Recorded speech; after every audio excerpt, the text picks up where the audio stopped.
Valley Club, brand new YouTube video just dropped from the devs of Marvel Strike Force on their YouTube page.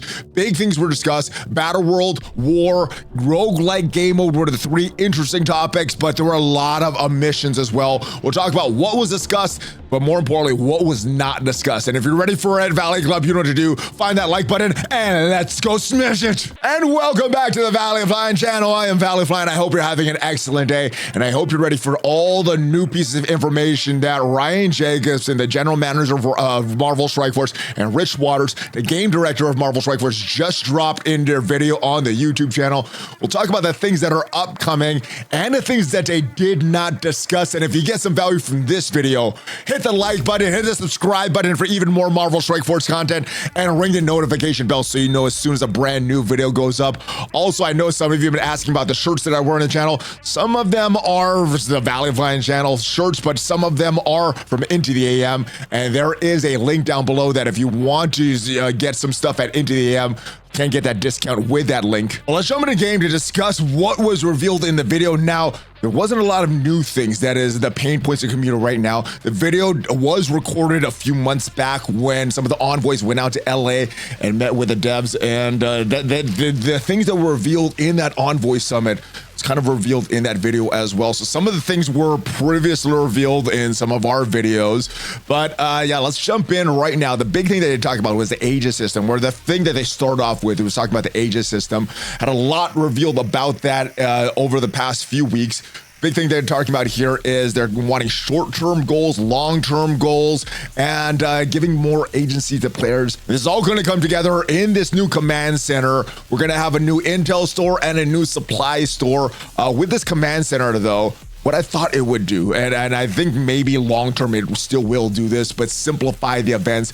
Currently, all this did was add more events, and the event that we have going on right now, the solo event, it looks very similar to events that we had as far as the inputs, but as far as the rewards, just silver sable shards, no X coins to get for that shop to get more gear tier 20 pieces, no nothing, just shards for silver sable, training mats, and some gold. So really weak milestones compared to what we've had before. And I don't know if it's super clear what will be in the intel store, what's going to be in that old supply store. There have been some data mines. One of them suggests Old Man Logan Diamond is going to be an intel store. I don't think that's going to be a good thing, but also, they discussed legendary characters, reviewed the cadence of legendary characters.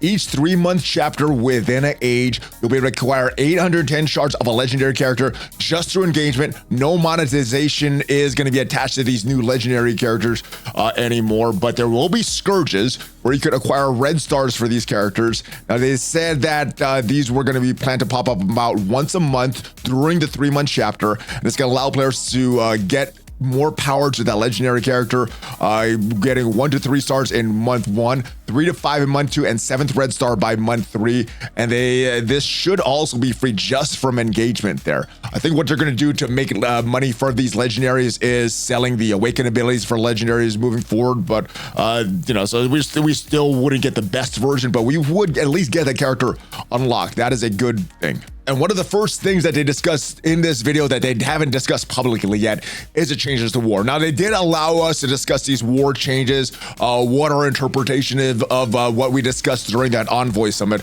But what they said, changes are being made to war. Now, they did propose a few changes to us. Some of it got pushed back on that we didn't like.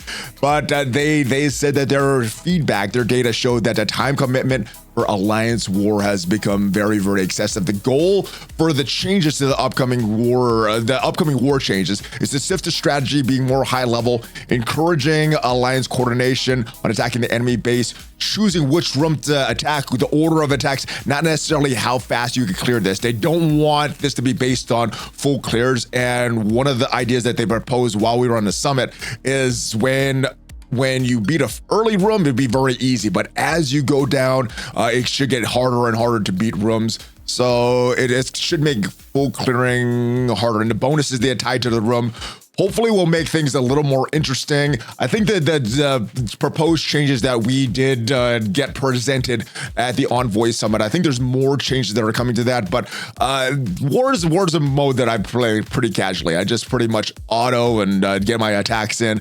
Let me know if these changes entice you more, making it based less on full clears, making it based on how you do the boost, how you place the rooms, not necessarily on how fast you clear the rooms. It does sound good to me, but I'm not really the most hardcore war player. So let me know, especially if you're a hardcore war player, how these changes sound to you. And they also go on to discuss Battle World changes. Now, we did hear about a few changes for Battle World. It didn't work how it was supposed to. What we were presented about a year ago for Battle World, well, not a lot of those features ended up in the final product that was released in the game. So what they said, they acknowledged the mode didn't work as intended, highlight the one example fit approach failing. The next Battle World is scheduled for September. We did know that was announced in a previous video. Also said the updates will include a new boss. They said a new boss is coming. Sentry is the new boss. I think Ryan Jacobs alluded to that in previous videos. I don't know if he said the name previous videos, but Sentry is going to be the new boss there. And I don't know if the Astral team will work as well against Sentry. I think the Astral team was designed to work against Null, so there may be a new Battle World team coming up. Also, they said the pain points for the first version will be addressed, such as ensuring players in less engaged or full alliance can still make daily progress and aren't stuck in early game modes. And I hope they address some of the pain points of late game alliances. It's just being boring. Now, the most recent version of Battle World was pretty exciting. However, unfortunately, it did require you to have the vigilante characters. That's one of the major things that was not addressed, is a lot of the pay-to-play events. Battle World, the new version of Battle World with that hard content with the vigilantes. If you didn't have the vigilantes unlocked, you didn't have access to that hard content. The Pocket Dimension last week, that was some of the most fun gameplay that I had in Marvel Strike Force for a while. However, I bought the Vigilante team because I wanted to make content, and anybody that did not buy the Vigilante team did not have access to that content. So that's some pretty major things going on right now. Hopefully they change some things, make more fun events, bring more fun back to Battle World. Maybe not back to Battle World, bring fun to Battle World, not just make this like Raids 2.0. Make it some highly engaging content that we have to battle with, have to figure out. I personally like puzzles, and I think a lot of the community that I speak to likes puzzles as well, like to figure stuff out. Battle World was not like that. It is kind of just an auto and go. The no boss fight is not fun, at least for me, and I think a lot of the community as well. Just throw your Astral in, throw auto. So hopefully the next version of Battle World, they look at things like this, not just accessibility, because I think they're focused on accessibility. That wasn't the reason it wasn't fun. It wasn't fun just because it wasn't fun because it wasn't fun. There wasn't a lot to do. It wasn't, it didn't challenge my mind. It didn't challenge me to think, just hit auto. So hopefully that gets fixed, and hopefully we get more not pay to play events, just play to have fun type events and get good rewards, because as fun as an event is, if it doesn't have the rewards attached, it doesn't entice me as much. So those are two things I think they need to address. Battle World hopefully should address some of those, but yeah, they just addressing the pay to play events, bringing more fun back into Marvel Strike Force, I think is a huge thing that is needed. And I think the big news here is more information on the roguelike game mode. That is what I'm most excited about in Marvel Strike Force. I was able to test like an early version of it a few months ago when I went down to the headquarters. It was very fun. The UI wasn't polished. It wasn't a polished version, but the actual gameplay seemed very fun. So I hope that is something they lean into and they start to address the community concerns about overpowered. But looked at the comments on the video from on YouTube. Most of them were about overpowered, which was not really addressed in that video, unfortunately. But the roguelike game mode was. What they said about the roguelike game mode, it represents a different development direction, utilizing rapidly prototyping, incorporating player feedback early and often, contrasting with longer, less interactive approach used for Battle World. Yeah, Battle World was kind of boring. Hopefully they fix Battle World and make that fun as well. Maybe introduce some roguelike game modes to Battle World coming. The mode will allow players to use existing squads, characters in core combat experience, and you're going to work your way through a map from node to node, different choices along the way. each time the map is played, it's going to be a little different, which is why I liked it. It's not just this cookie cutter approach. You can't use the same strategy every single time. There is some RNG involved, so sometimes you get good boosts, sometimes you get bad boosts, sometimes you get good characters to add to your roster, sometimes you don't. So there's a lot of different, and the enemies, the way they generate is always different as well. It uses procedural enemy generation. It's going to be the first time in Marvel Strike Force, so you won't see the same waves repeatedly. Runs will feature different character rosters, enemy challenges, maps, and they're designed to be a quick wave, full playthrough to get about 30 minutes. But you can repeat it to get like the perfect run, get all the RNG going in your favor and score higher than that. So I like that. If you are very, very casual with this, you could just go in, complete it, get a run. But if you want to be hardcore, you could keep going back for that perfect run and get some better rewards for it. That is what I'm most excited about. But of course, overpowered, that was not addressed by the devs. There's some issues that are going on with it right now. And I think the big issue is if you don't have your squad at that overpowered level, it's not fun. The punch-ups are a lot trickier. They're less prevalent. I'm still able to do a few punch-ups, but some of the counters that a lot of people were using were able to punch up significantly. Overpowered does not allow them to do that. So one of the big things, let me actually go back to a character that does not have overpowered. Let's go to someone like level 80 or something. Someone at the bottom of the roster.